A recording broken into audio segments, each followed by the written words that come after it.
श्री साई का हास्य विनोद। शिरडी में बाजार प्रत्येक रविवार को लगता था।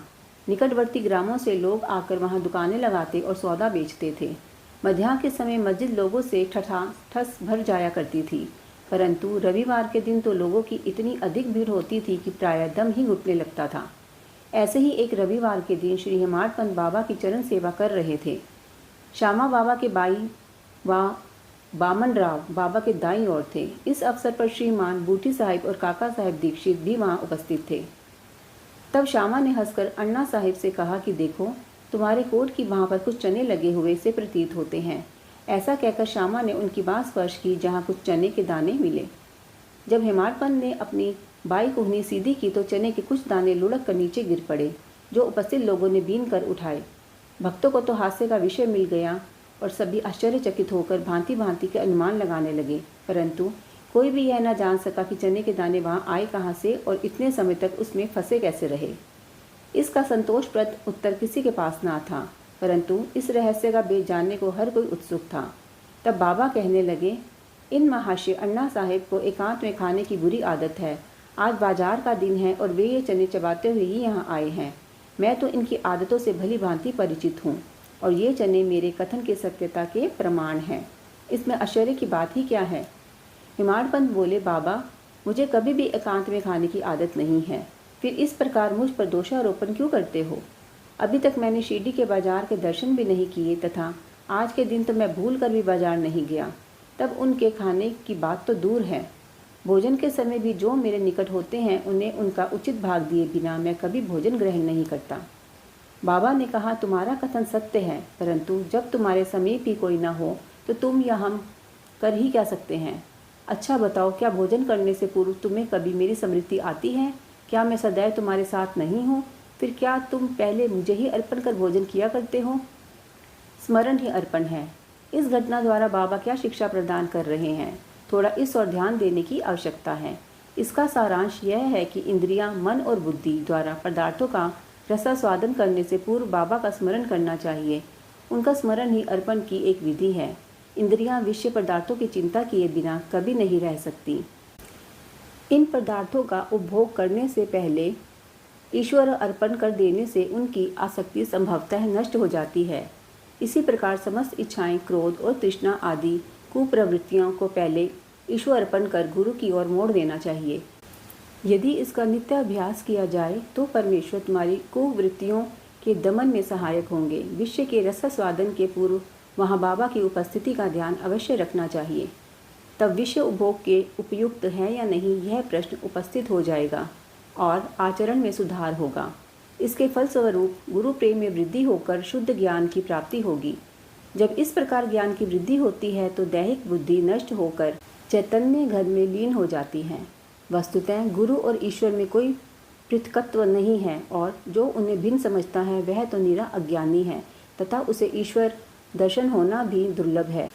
इसलिए समस्त भेदभाव को भूलकर गुरु और ईश्वर को अभिन्न समझना चाहिए।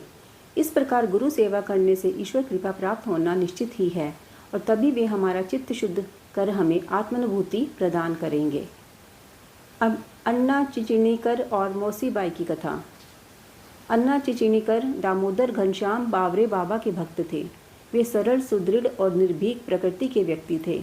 यद्यपि व्यावहारिक दृष्टि से वे रूखे और असहिष्णु प्रतीत होते थे, परंतु अंतःकरण से कपटहीन और व्यवहार कुशल थे। इसी कारण बाबा उन्हें विशेष प्रेम करते थे। सभी भक्त अपनी अपनी इच्छानुसार बाबा के अंग दबा रहे थे। बाबा का हाथ कठड़े पर रखा हुआ था। दूसरी ओर एक वृद्ध विधवा उनकी सेवा कर रही थी, जिनका नाम वेणुबाई कोजल लगी था। बाबा उन्हें माँ शब्द से संबोधित करते और अन्य लोग उन्हें मौसीबाई कहते थे। वे एक शुद्ध हृदय की वृद्ध महिला थी। वे उस समय दोनों हाथों की उंगलियां मिलाकर बाबा के शरीर को मसल रही थी। जब वे बलपूर्वक उनका पेट दबाती तो पेट और पीठ का प्राय एकीकरण हो जाता था। बाबा भी इस दबाव के कारण यहाँ वहाँ सरक रहे थे। अन्ना दूसरी ओर सेवा में व्यस्त थे। मौसीबाई का सिर हाथों की परिचालन क्रिया के साथ नीचे ऊपर हो रहा था। जब इस प्रकार दोनों सेवा में जुटे थे तो अनायास ही मौसीबाई का मुख अन्ना के अति निकट आ गया। मौसीबाई विनोद प्रकृति की होने के कारण ताना देकर बोली कि यह अन्ना बहुत बुरा है, यह मेरा चुंबन करना चाहता है। इसके बाल तो पक गए हैं, परंतु मेरा चुंबन करने में इसे तनिक भी लज्जा नहीं आती है। यह सुनकर अन्ना क्रोधित होकर बोले कि तुम कहती हो कि मैं एक वृद्ध और बुरा व्यक्ति हूँ? क्या मैं मूर्ख हूँ? तुम खुद ही छेड़खानी करके मुझसे झगड़ा कर रही हो। वहाँ उपस्थित सब लोग विवाद का आनंद ले रहे थे। बाबा का स्नेह तो दोनों पर था, अतः उन्होंने कुशलतापूर्वक विवाद का निपटारा कर दिया। वे प्रेमपूर्वक बोले कि अरे अन्ना, व्यर्थ ही क्यों झगड़ रहे हो? मेरी समझ में नहीं आता कि माँ का चुंबन करने में दोष ही क्या है। बाबा के शब्दों को सुनकर दोनों शांत हो गए और सब उपस्थित लोग जी भरकर ठाका मारकर बाबा के विनोद का आनंद लेने लगे। बाबा की भक्त प्राणयता। बाबा भक्तों को उनकी स्वेच्छानुसार ही सेवा करने देते थे और इस विषय में किसी प्रकार का हस्तक्षेप उन्हें सहन ना था। एक अन्य अवसर पर मौसीबाई बाबा का पेट बलपूर्वक मसल रही थी, जिसे देखकर दर्शकगण व्यग्र होकर मौसीबाई से बोले कि माँ, कृपा कर धीरे धीरे ही पेट दबाओ। इस प्रकार मसलने से तो बाबा की आंतड़ियाँ और नाड़ियाँ ही टूट जाएंगी। वे इतना ही कह पाए थे कि बाबा अपने आसन से तुरंत उठ बैठे और अंगारे के समान लाल आंखें कर क्रोधित हो गए। इतना साहस किसमें था जो उनको रोके? उन्होंने दोनों हाथों से सटके का एक छोर पकड़ नाभि में लगाया और दूसरा छोर जमीन पर रख उसे पेट से धक्का देने लगे। सटका लगभग 2 या 3 फीट लंबा था। ऐसा लगता था कि वह पेट में छिद्र कर प्रवेश कर जाएगा। लोग भयभीत थे कि अब पेट फटने ही वाला है। बाबा अपने स्थान पर दृढ़ हो उसके अत्यंत समीप होते जा रहे थे और प्रतिक्षण पेट फटने की आशंका हो रही थी। सभी आश्चर्यचकित और भयभीत हो ऐसे खड़े थे मानो गूंगों का समुदाय हो। यथार्थ में भक्तगण का संकेत मौसीबाई को केवल इतना ही था कि वे सहज रीति से सेवा शुश्रूषा करे। किसी की इच्छा बाबा को कष्ट पहुंचाने की ना थी। भक्तों ने तो यह कार्य केवल सद्भावना से प्रेरित होकर ही किया था, परंतु बाबा तो अपने कार्य में किसी का हस्तक्षेप जरा भी न होने देना चाहते थे।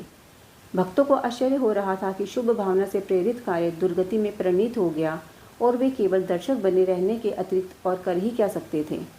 भाग्यवश बाबा का क्रोध शांत हो गया और सटका छोड़कर वे पुनः आसन पर विराजमान हो गए। ओम साई राम।